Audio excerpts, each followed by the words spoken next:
I'm Emily Kumler, and this is Empowered Health. This week on Empowered Health, we're going to be talking about pivoting in our careers. But before we get to that, I want to do a little plug to remind everybody to sign up for the newsletter at empoweredhealthshow.com and to consider a donation. We're trying to keep this project running purely on donations. That means that if you have listened to more than one episode and you're enjoying this, we really are counting on you to pony up because we need to get paid. So if you like what you're hearing and you want more of it, please consider a donation, which you can do at our website through Patreon. And also sign up for the newsletter because we're sharing extra information in the newsletter, and it's a great way for us to offer free products and fun things, as well as sort of flushing some of this out for you. So if you don't have time to listen to an episode, you still get some nuggets of information that are helpful in terms of navigating your own health and your own sense of sort of body autonomy as you're going to the doctor or reading research, or you see a news article and you're surprised by it. Chances are we're going to be talking about it. So please sign up for the newsletter. Share this with your friends. We hear from a lot of people that they share it and that they talk about it together. And that's like one of the best signs to me that we're doing something impactful. So please keep that up. Follow us on social media and generally try to find ways that you can let other people know that there is a source out there that's really trying to look hard and critically at women's health so that we can all lead better, happier, healthier lives. So this week, we are going to be talking about pivoting, which is basically this idea of like you're in one kind of career, or you take a break from your career and then you decide to get back in, or you decide to do something different. And what does that look like? One of the big things for me is that we often have this idea of like, this is what I was trained to do, so this is what I have to do. But actually, in fact, if you go back and you look at the labor force 50 years ago, it was really different. It was like people were getting trained to do jobs. So the job interview or the ad in the newspaper for a job was more about, hey, are you curious about this thing? Are you interested in this thing? I mean, that's how almost all tech companies hired. Now we have this idea of like, you have to already know how to do the job before you start, which makes, I think, it more intimidating in terms of seeking jobs that you might be really, really good at and you might be really interested in, but that you don't know enough about.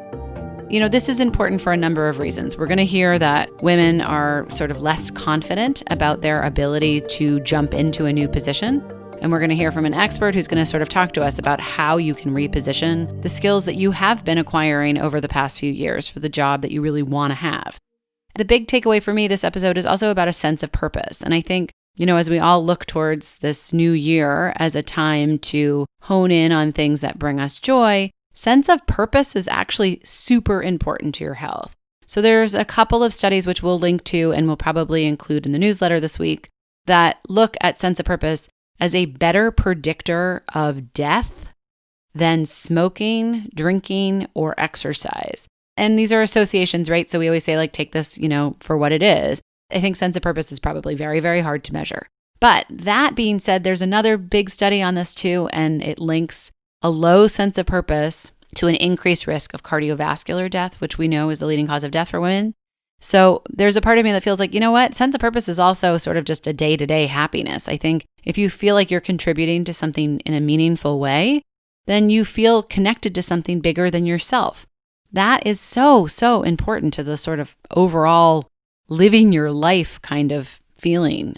So we're going to get into all that this week and hopefully give you guys some really tangible takeaways so that you're able to apply this in ways that are meaningful and allow you to get that job that you want, or to think about the job that you have now and what sort of skills you'd like to be adding to your repertoire. So we're going to start the episode by talking to a woman who completely changed industries. She was very successful at what she was doing, but she didn't feel fulfilled. And she's going to tell us how she came to that conclusion and what it led her to. I'm Melini. I'm a yoga teacher in New York, and I've been teaching yoga since 2010, so quite a while. Before that, I worked in finance, in investment banking. So originally, when I moved to New York City, it was to start a career in investment banking. But in 2008, with the recession, I took a break and really took a moment to figure out what I really desired to do in this world and started teaching yoga. One of the things that I was hoping we could talk a little bit about is the sort of idea of life-work balance. And, what was life like for you? I guess let's go back to when you were working in finance. I was young, so I started working at 21 at Morgan Stanley, and, working 60 to 80 hours a week was definitely manageable. And my life was really work. So I would eat breakfast, lunch, and dinner at my desk. And maybe I could sneak out for an hour to exercise in the corporate gym or run across the street, to get outside for a moment to work out at Equinox. But it was really 6 or 7 days a week I was working like that. And, there were days where I barely saw the sun. And I got used to doing that. And I was completely happy and fine doing that for years. And were you doing yoga when you got out of the building, or not even out of the building, but when you got to go to the gym, or were you working out in like a sort of more traditional setting? I was working out more traditionally. I had a trainer. I would pop into the occasional yoga class, but yoga wasn't really a lifestyle or a way of thinking. So I was the person where it was time for Shavasana. I would lay there with my eyes open and think it was very strange that people were just closing their eyes and taking a 5-minute nap together. Okay, so when did like the lightning bolt hit and you realized that you needed to change things? I went and got a grad degree, and I was sitting in the park. I think it was my 25th birthday. So I was still in business school, and people go to business school to really find themselves and, think that they're going to shift or transition their life into something more meaningful. But you don't realize that recruiting starts a month after you get to school. So right away, you're already planning for the next year, and you don't really have time to think. So I knew I desired change at that point, but, recruiting so competitive that I just sort of got swept along and ended up back at Morgan Stanley. I knew that something needed to change, but it was a couple years after I realized that where I actually made a move and left my job. It was 2008 and it was the recession. People really weren't going to get compensated well for a number of years. And of course, compensated well is relative. People were still making a lot of money compared to, a yoga teacher. But at that point, since I wasn't so passionate about what I was doing, I decided to just take a package and leave. And I took a couple of years off where I was skiing, relaxing, and people told me, after 3 months, you'll definitely get bored and go back to work again. But that really didn't happen. So tell me about that. I mean, I feel like just pause in that moment for a second, because I feel like what's really interesting is that I think so often, especially in people's 20s, right? Like sometimes you think you're on this path. It seems like everything's working out the way you had wanted it to, but then you kind of have this realization that like it's not actually all it's cracked up to be, or you're not as fulfilled as you were. And it sounds like you were enjoying yourself and everything was going well, but that there was something in the back of your head that made you realize like, wait, there might be more to life. And I love that idea of like people saying to you like, oh, a perma vacation is going to get really boring. And you're like, no, not really. Like I kind of dig this. I mean, do you think you were kind of burnt out and it just happened to be like the right time for you to take a package because you were kind of feeling fried anyway? I definitely could have stayed in my job longer, but I wasn't inspired, especially, this might sound terrible, but looking ahead at the path, the women at the top were not who I wanted to be as a person. So I knew to be very successful, my best case scenario was to end up in these positions, for example, like the CFO of the firm or the head of the group. And what was it about them that you wasn't what you were looking to be? Well, the job requires you to be a certain way, like to be very hard and, have this outer shell that's very tough so that you can take on what people are saying. Because even the way people speak, people are swearing all the time, people get angry, you have to be a certain way to function like that and function with that and succeed in that environment. And that's really not who I am as a person. So even though intellectually I could do the job, the kind of personality traits that it was bringing out in me were not the best. Well, and that makes it sound like you were already pretty self-aware. I mean, like that's a big realization. Well, yeah, I was the person who, I had an internal office, so I had no sunlight. So I had a little aromatherapy diffuser and some crystals at my desk. And on Friday in the conference room, it was beer and pizza time. I would go charge my crystals. So I was definitely not a normal person Okay. in the office. In the office, I was like a little bit weird, but compared to where I am today, I was very early. Like now I'm really far out on the weirdness scale, I would say, or being a yoga person. Yeah, but I mean, I feel like that's interesting, right? Because it also allowed you to have that kind of self-awareness that allowed you to transition out of that life, which you recognized as one that wasn't going to be happy. Yeah. I recognized that I could do it, but I wasn't happy. And what's the point? I was climbing up this ladder and the ladder was leaning against the wrong building. I got to the point where I was like, why am I even doing this? Just to make other people happy or because it sounds good? It wasn't really authentic to me. Mm-hmm. So I just left. So talk to me a little bit. Where are you skiing? What's that like? I was really lucky. I had all these miles saved up on American Express. So I'd fly to Aspen, and I'm a friendly person. I made a bunch of friends there. So I would fly there, a week or two a month, and I would still teach a little bit in New York. And in the wintertime, I would, go hang out and ski and be in nature and be around a completely different set of people. Mm-hmm. People who just, were motivated by being in the outdoors and feeling connected to nature and this whole different thing that you don't get when you're sitting in an office. And so when you say you'd go back and teach, were you teaching yoga at that point? I was taking yoga. I was teaching yoga. I'd already been certified.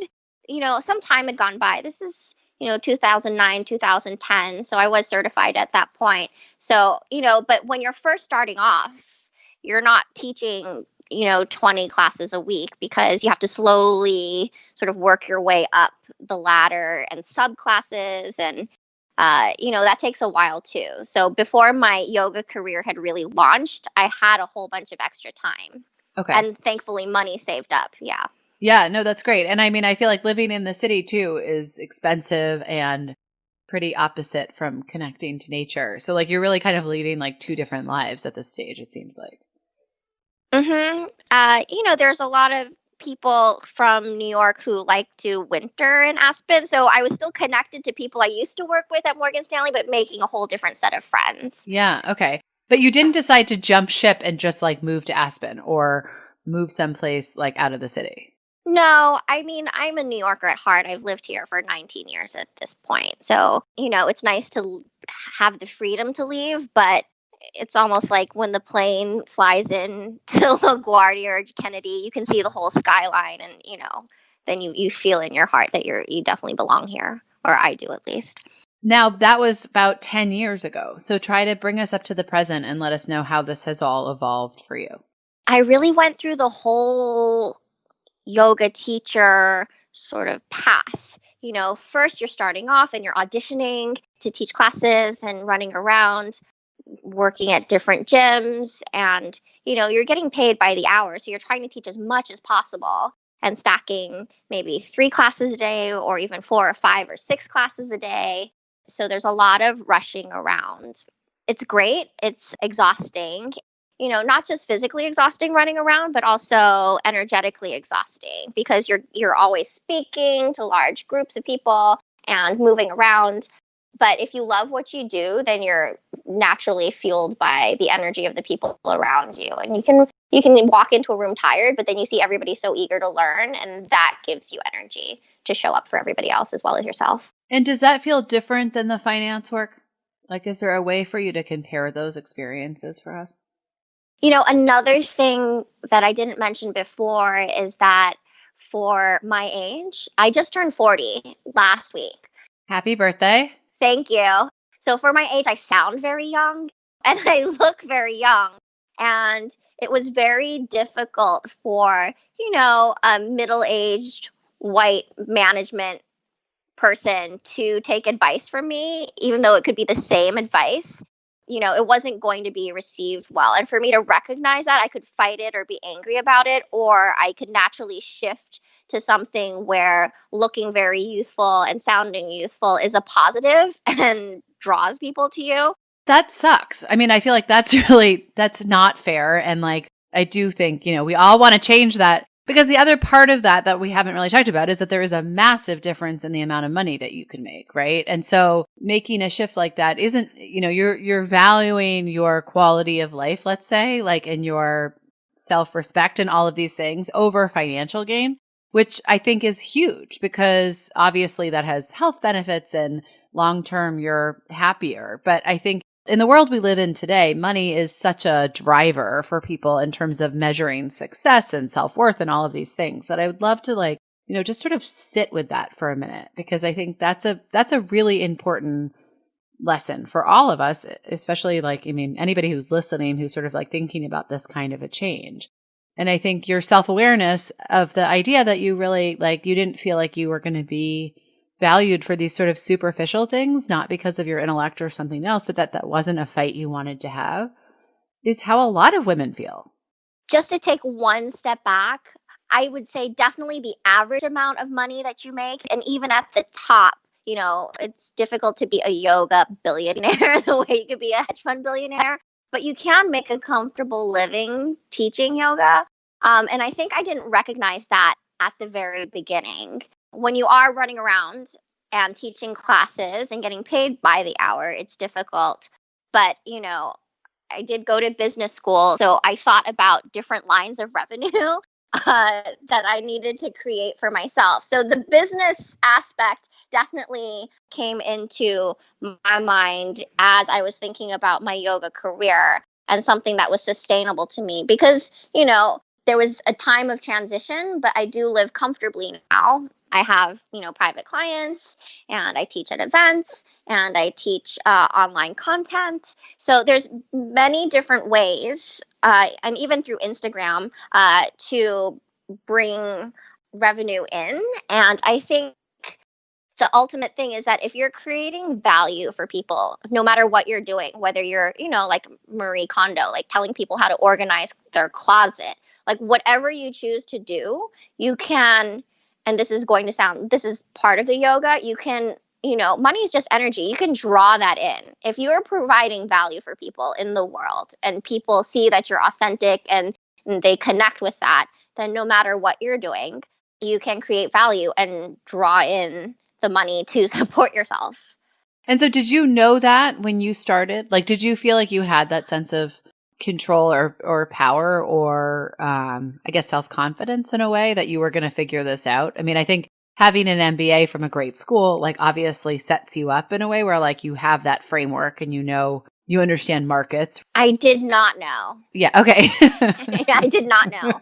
It's almost, when you show up at a job and you're collecting a paycheck every 2 weeks, no matter how busy or how light your workload is, it's very easy and comfortable. And then, if you stay at this job for a certain number of years, slowly your income increases, and that's easy. Figuring things out and starting over or being an entrepreneur or managing yourself as a brand is, something completely different. And when I first began, I didn't know where it would lead. I didn't know how long I would do this for, or if I would really survive or create a career for myself doing this. I did not have a grand master plan.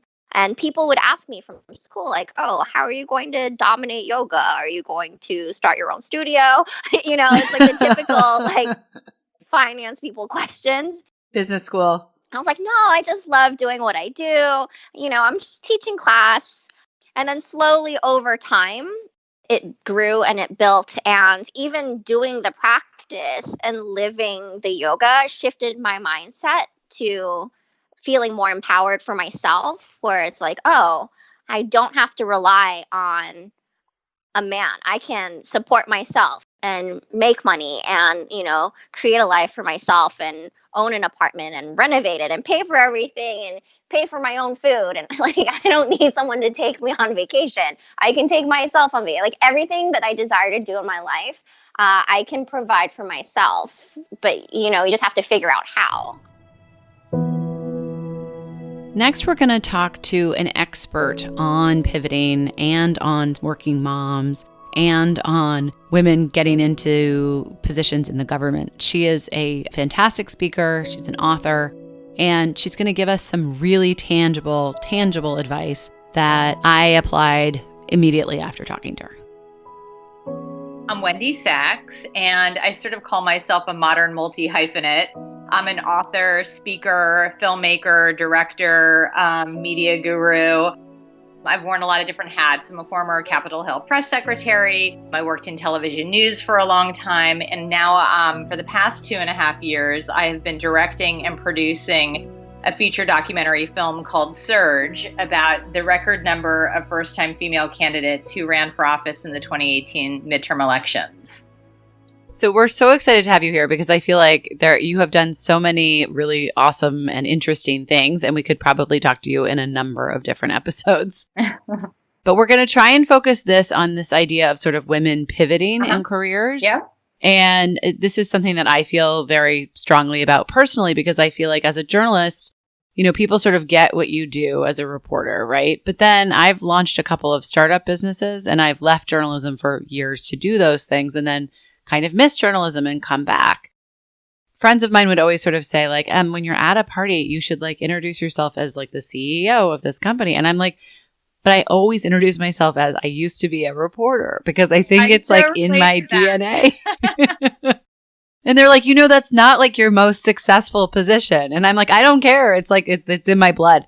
But I think it's also one of these things that I have learned both in a positive way and also really negatively experienced that people really want to put you in a box. Oh my God. Right? Yes, yes to that. And it's so hard for people to understand that you can be both a business lady and a lady reporter, right?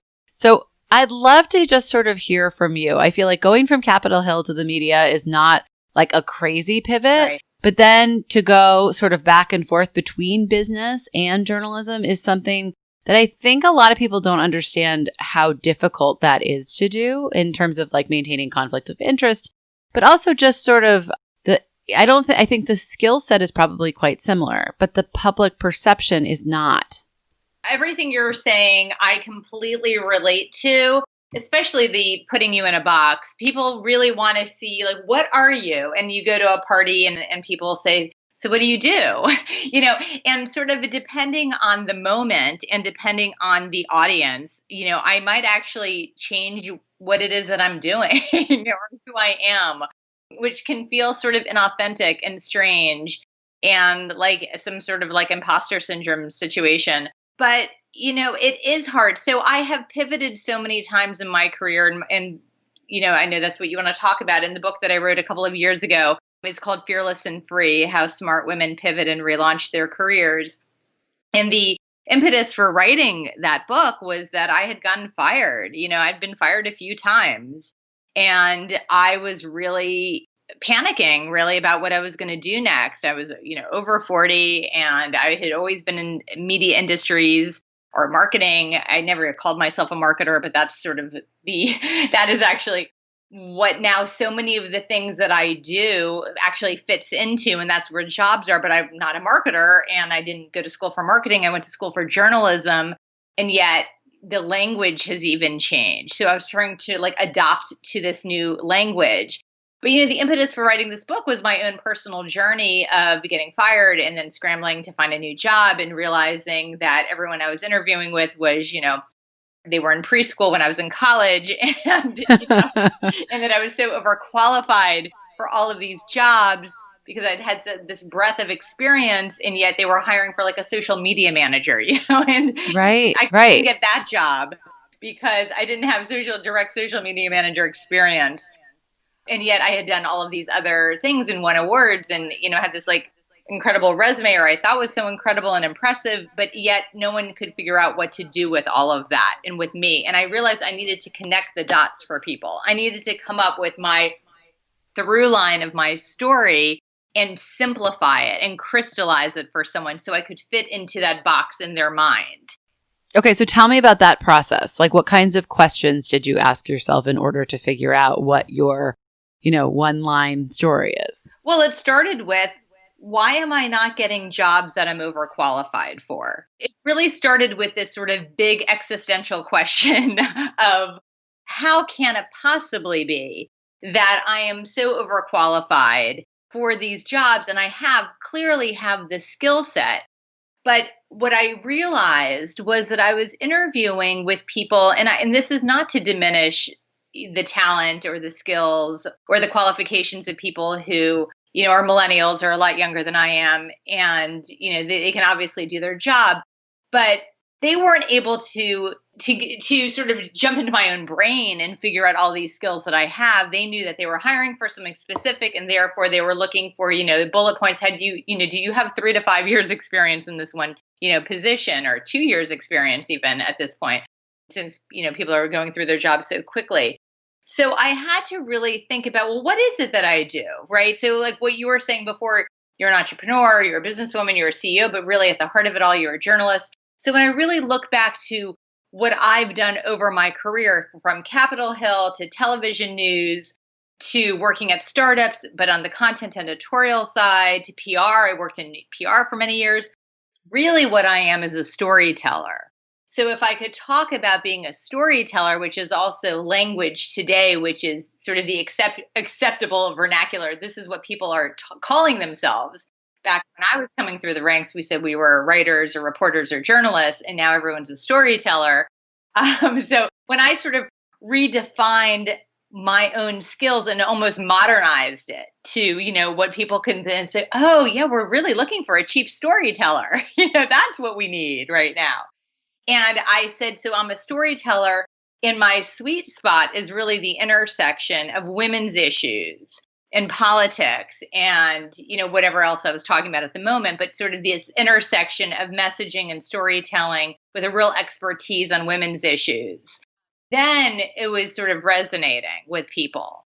I feel like we need to just stick on that for a second, because I think that's such valuable advice for anybody listening. Mm-hmm. I think the idea that we tend to over talk too, right? Because it's like we haven't simplified what it is that, we can identify in ourselves that they're looking for. And I think especially in this age of sort of algorithmic hiring, yes, which is probably, sort of spread a little bit into the brains of the hiring people, right? So the algorithms are looking for specific keywords in your resume or cover letter that are also in the job description. And I bet that there's a little bit of that when you're interviewing with people now, more so than in the past, where people could sort of say like, oh, she's obviously very smart. She has a, great range of experience. She could certainly do this job, right? Like now it's like, have you done the job already? Right. And if you haven't, then there's a big question mark of like, well, maybe you're not the right fit. Like people have to be kind of pre-qualified in a way that they didn't used to be, because people used to just be trained on the job. That's right. And people want sort of an easy hire, right? You're looking at these hiring managers, and they're like, we need someone who had, checking off the list of all of the boxes of all the skills and all of the experience. What have they done? And if they don't immediately fit into those boxes, why sort of take a leap of faith on that person when you have, 10 other people who are coming through, because everyone's, looking at resumes online now, and it's like the black hole of resumes. And everything you're saying with the algorithms and the matches and how you're being identified, you need to match up. So I will tell you, and I talk about this when I give a lot of speeches, is how many times I've scrubbed my LinkedIn resume in that top summary. I mean, over and over and over, I've scrubbed that and changed it and refreshed it, and it made it specific almost to the moment when I'm, looking for jobs or applying for jobs, because of course, the very first place people are going to look is LinkedIn, and you need to match up to the right words, because otherwise they're not going to understand why you're, looking to be hired for that particular position. So give me an example of that. Like there's a specific job that you're interested in, and you will curtail or edit your LinkedIn profile to match that specific job? Or are we talking more about broader categories of jobs? I mean, it's worked all different ways. I actually changed the category that, when you have to check off the box on LinkedIn of what you are, right? You're like self-identifying. For a while, I think I was listed under the public relations communications category.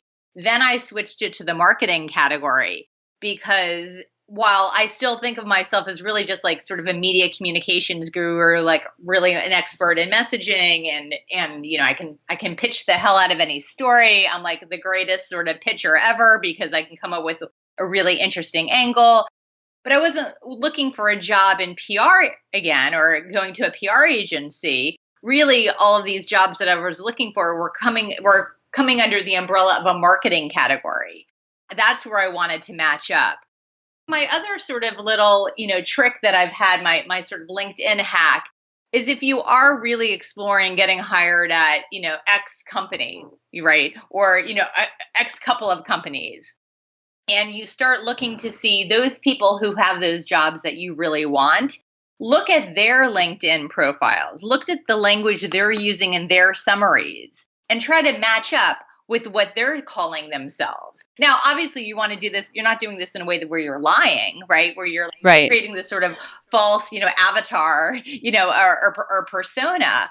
But knowing and circling back to this idea that our skill sets are, so not malleable, but your skill set, you're able to sort of match up what you're able to do, what your sort of superpowers are. And those can spread across industries and spread across, positions, but it might not be so obvious to someone if you haven't held that job previously, right? Mm-hmm, so it's about applying, knowing like I have that skill set. I am a great storyteller. I am really good at reframing, a brand, right? Helping that brand speak to an audience. But even this concept of brands always fell under the marketing category, right? Rather than sort of a PR communications. But actually what I'd been doing all of these years is branding people, branding organizations, and then selling them, right? Selling them, but in a PR context, in a media context, rather than a so-called marketing context. So it's just looking at your skill set and actually taking sort of a bigger picture view of what you're really able to do, and then seeing how it's applying to jobs today or applying to jobs that you're looking to get hired for. And then sort of reframing it to fit into what makes sense for hiring manager. So you're making their job easier without being a fraud, right? But just leaning into your own skill set, but making it work for the position that you're actually trying to get hired for. So it's a little bit of some sort of, ninja LinkedIn skills. Right. And you're not like, I feel like this is worth saying because sometimes people take things so literally. Like you're not copying and pasting somebody else's words exactly into your profile. You're taking like the sense of culture probably, right? Or like, other kinds of keywords that the person is using, and then you're rephrasing them in your own language. Because it would be really creepy if you went to like go hire somebody and you realized that they had the same description or something as you on LinkedIn, right? Oh, right. Right. No, but it's just saying, it's very interesting because I do a lot of talks about female confidence and what women need to do to create confidence, and how men just can, look in the mirror and say, oh, I can get that job, or I can run for Congress, or I can do that. And women say, well, I didn't really have all of that experience. What do I know about foreign relations? How can I be a congresswoman? What do I know about X, Y, and Z? I've never done exactly that. Whereas men say, well, I sort of was around that and I know a little bit about this, and what I don't know, I can learn. So therefore, I'm going to apply for that job, or therefore I'm going to run for a public office, or, therefore I will do it because I will figure it out. So women are very stuck in this model of, I haven't done exactly that. Who am I to think I can do it? Right. So a lot of it is getting out of that mindset and saying, wait a second, I have done all of these different things, and therefore it can apply to these other positions or this other industry I want to pivot into. And I talk a lot about this to women who took themselves out of the workforce because they were home raising kids. And, maybe they were, helping out, they were, working on volunteering with their local schools and PTA or religious organizations or community organizations. I'm thinking about actually one friend in particular who I wrote about in one of my books, who took 7 years off. And one of the things she was doing was she was volunteering at Hippo Playground in New York City to raise money to get more playground equipment. And when she started looking for a job again, and people would say to her, what are you most proud of in your career? And she'd had this, great career before she took her 7 years off raising her kids. And she said, what I'm actually most proud of is all the work I did raising money for Hippo Playground. And she was able to talk about it. And even though it wasn't a paid job, what she was doing was applying similar skill sets to what she was looking to do in this job she was, that she was interviewing for. And so, it's just, again, reframing, like if you're really a project manager, if you're working in some sort of volunteer organization, you could be project managing the Hippo Playground, getting it off the ground and raising money and fundraising and all of these different things. So it's just looking at the work that we're doing, whether it's paid or unpaid, and seeing the potential and seeing how we need to explain it. Well, and the skills acquired doing that, right? I mean, I think that's such a big deal. Like so many women that spend a lot of time volunteering are essentially running small businesses, right? But they're not given credit for that. And so I think that this idea of like trying to translate some of that into these are the skills that I have, these are the budgets I've managed, right? Or like these are the initiatives that raised this much money that I was a part of. That kind of speaking skill to skill makes a lot more sense. And then, maybe you mentioned you didn't get paid for it. Maybe you don't. That's right. A lot of this comes down to our own personal confidence, how we talk about ourselves, how we see ourselves. And then it really becomes about how we sell it, right? Because when it's not obvious to other people, when you don't come from, if your title wasn't a project manager before and you're applying for a project manager position and you can do it, you're very organized and you're great at spreadsheets and keeping things on track. And, you have all of these various experiences that would make you, really fabulous at the job. But if you don't have project manager, how are you going to talk about that, right? So it becomes reframing your own messaging around your previous work, whether it's volunteer or, paid or unpaid.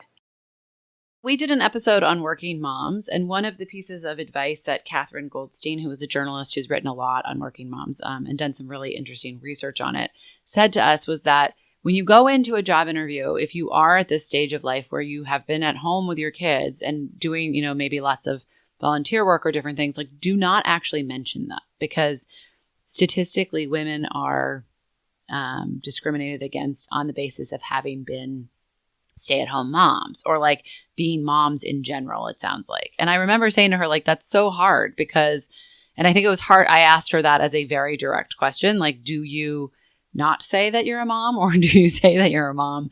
And my memory, if it's serving me correctly, was that she basically said, like, do not say you're a mom in the interview because statistically you will be less likely to get the job. But once you get the job, talk the hell out of being a mom so that we can like sort of change that paradigm once you're in there and working. But she was basically saying, I mean, a lot of her work has focused on how like, men can take the afternoon off to go golfing.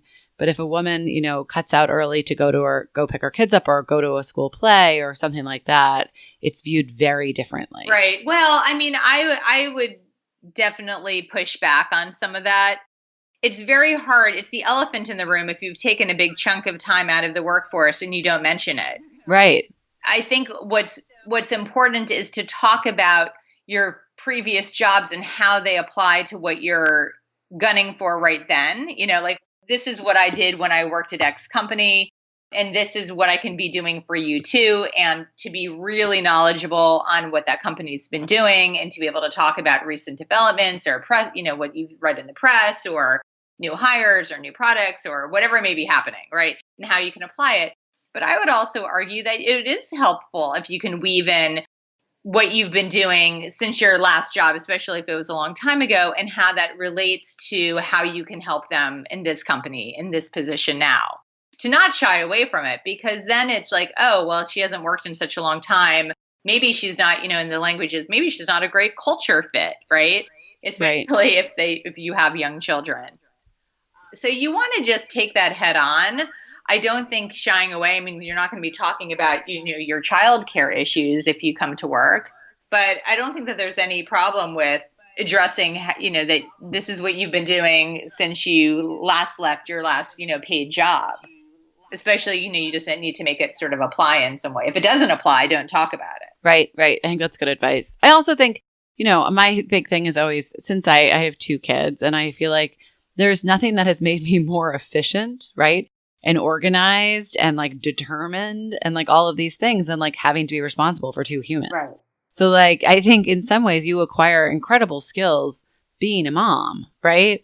That like if you looked up like any sort of startup operation that's looking for somebody who can manage all of these different things. It's like no one prioritizes like moms. I just don't know anybody who does, right? Right. So I think that's sort of an interesting, discriminatory factor when really that's it should be an asset, right? That like women will get the work done. They just will because they're used to having to do that. But I just want to change course a little bit because I feel like, it's this time of year too, where like people are starting to think like the year ahead, what do I want to do? And maybe starting to think about other careers or opportunities. And I think in school, we don't get a huge sort of education on all of the different jobs out there. I feel like one of the most exciting things about being a grown up, especially as a reporter, is getting to talk to so many people who do so many different jobs, right? So it's not like doctor, lawyer, there's plenty of really creative, interesting jobs. Do you have any sort of hacks or tips or ways for women to think about things they really enjoy doing or that they're intellectually curious about and how to sort of reverse engineer finding a job that uses those kinds of skills? Oh, that's such a great question. I mean, I spend a lot of time thinking about that. I really do. It's what are you interested in? And then who's doing what you're interested in?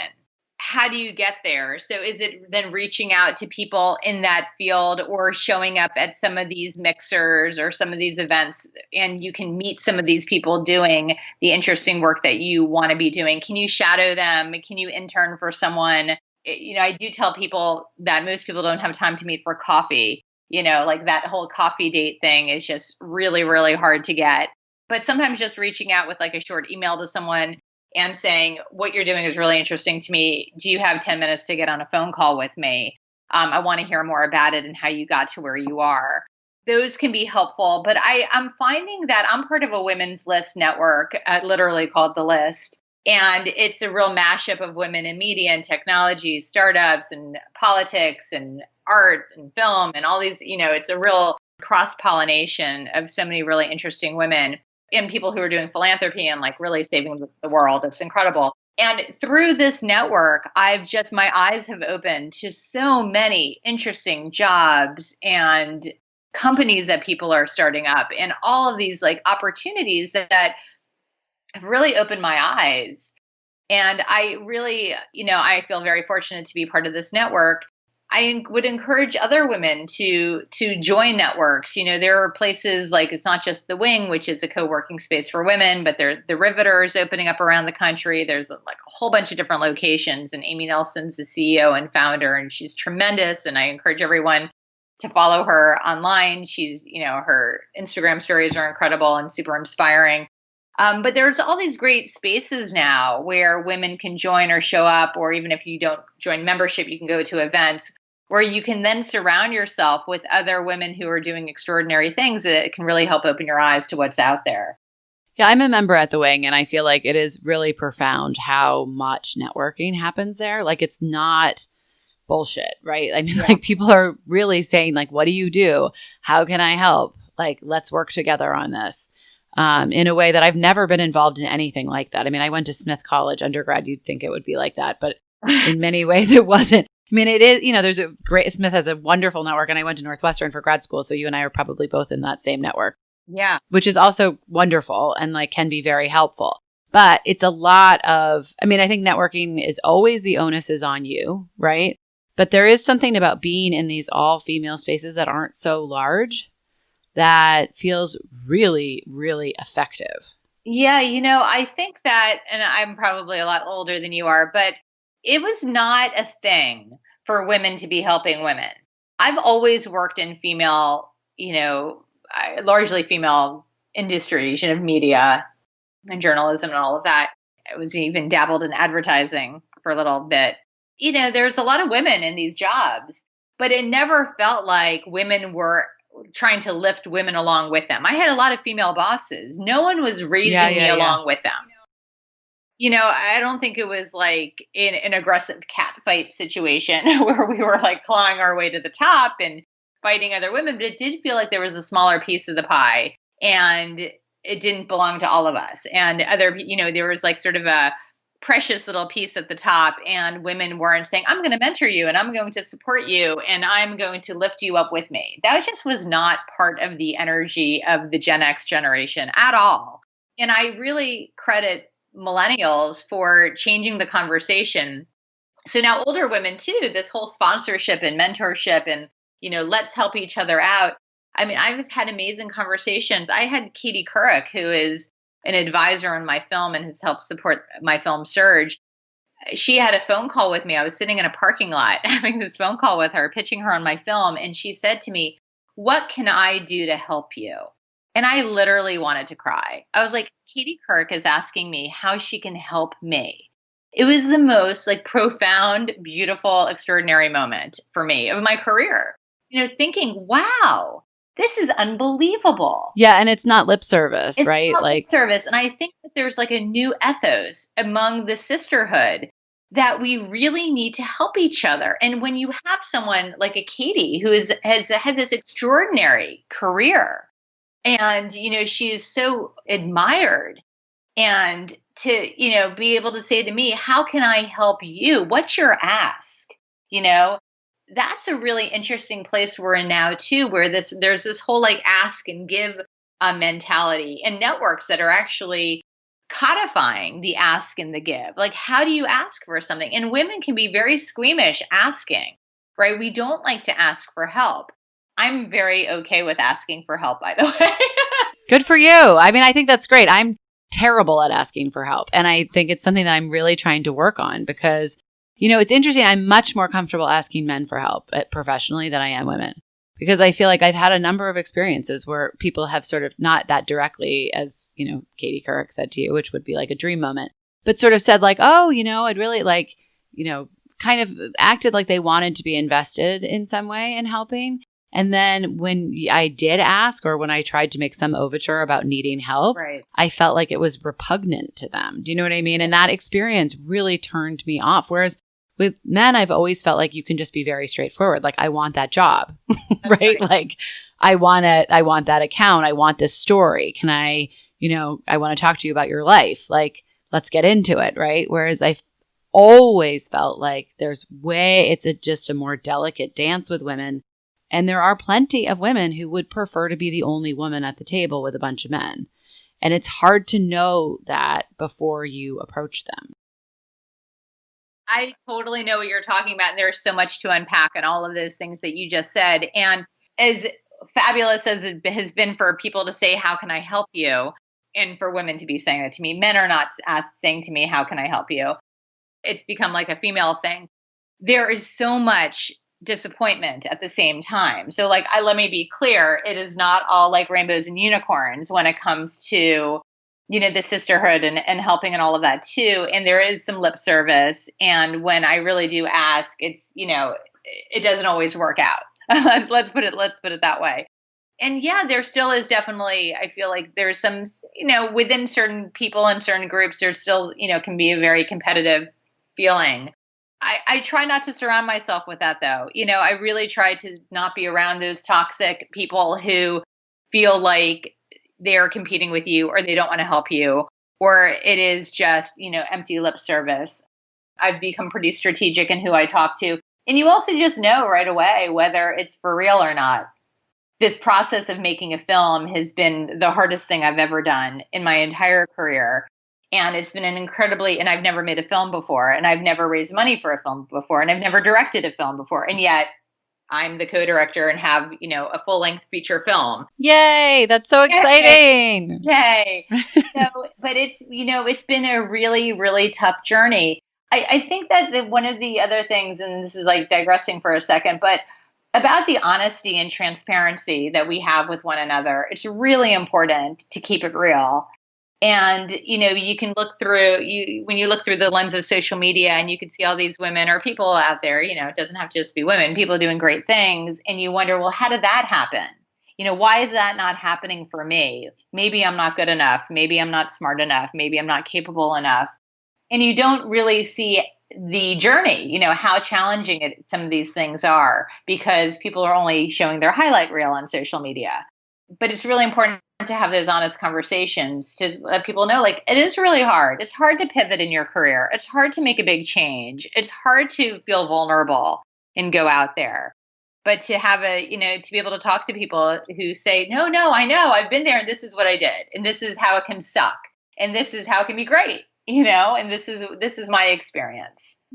This week's episode is a reminder to me that we all have so many skills and interests, and that feeling like somebody puts you in a box might be also, like sort of the reverse way to look at that would be you also feel like you're in a box that you don't know how to get out of, right? So we talked a little bit about this, but I think, sitting down and kind of listing skill sets that you have and skill sets that you don't have that you'd like to develop, or things that you're really interested in versus things you're not interested in. I mean, I often say on this podcast that it's just as important to know what you're not good at as it is to know what you are good at. And trying to figure out, are those things you want to work on, or are there things that you want a job that doesn't involve that? I think we're all grown up enough to be able to make those decisions for ourselves. This episode for me really reminded me that women can do whatever they put their minds to as long as they feel confident enough to go forth and be proud of the work they've done and be willing to learn more about the things that they don't know yet. I'm Emily Kumler, and that was Empowered Health. Thanks for joining us. Don't forget to check out our website at empoweredhealthshow.com for all the show notes, links to everything that was mentioned in the episode, as well as a chance to sign up for our newsletter and get some extra fun tidbits. See you next week.